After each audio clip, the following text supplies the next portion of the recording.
Now, let's look at our LAN components. We have the physical layer devices. So when we talk about the OSI model, it's actually a 7 layer model.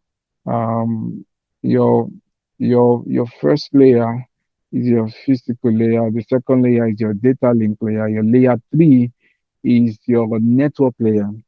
Um, and layer four is your transmission layer. All right, or transport layer, sorry. And that's where you have your TCP, where you have to choose either TCP or UDP. Those they are the two protocols that run on your layer four, your TCP or your UDP. TCP is a reliable communication where for every message you send, you get an acknowledgement. All right.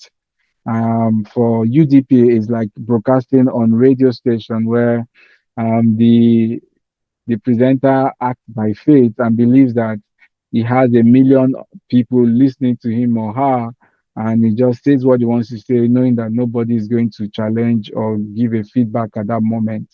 All right. So our physical layer devices, these are your you have your repeaters. I mean, it's an example of your physical layer device. They extend the range of the network or connect two separate network segments together. So your repeater is like a bridge. So it takes what you send and then replicate it and send to somewhere else to bridge the gap between one network and another. Then we have layer two devices. All right. And you have switches, you have layer two switch, and it's intentional they put the layer two switch there because at layer two, the data there is actually called your data frames, and the header of that layer data in layer two consists of the MAC addresses, both the source and destination MAC address. Now, your hub is more or less like a layer one device because it's not intelligent. All right.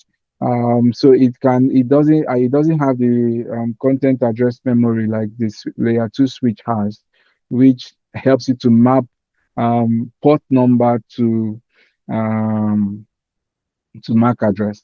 So your data link level devices um, can divide and interconnect network segments and help reduce collision domains in the internet-based network. And that's what your switch does. And that's why when you're doing a network audit, one of the things you're checking for is what are the kind of layer two devices or we have. All right. Are they using switches or are they using hubs? If they are using hub, you know that that's a problem because anytime that you're using a hub, it means that everybody gets the message that is meant for one person. Everybody connected to that hub gets every other person's message, which means that if you have an attacker on that network, it can listen on every conversation and capture all the data packets on that particular hub device. Okay, so your layer two switch is at the data link level and helps to reduce collision domains. And it uses the CSMA protocol. Now, um, your also another thing I should mention again is the reason why you have layer two specifically mentioned for switches is the fact that we also have layer three switches. All right, because I mean, what those layers are your OSI layers that you see there. The reason why is there are some switches that are advanced that can also work with the IP address, so they can actually also do um, IP address routing. Okay, they can connect separate network segments together. They have that capability, but typically that capability sits with what we call routers, and they are layer three devices. All right, but we have advanced switches that are layer three switches. So I just need to put that out there in case you see it somewhere. Now, the data link layer devices that were developed to connect LANs or create two separate LANs or WANs network segments from a single segment to reduce collision domains, and that's what you call bridges. So your bridges can actually break your LANs into different LANs. All right, but it's still a layer two device because it does it at the um,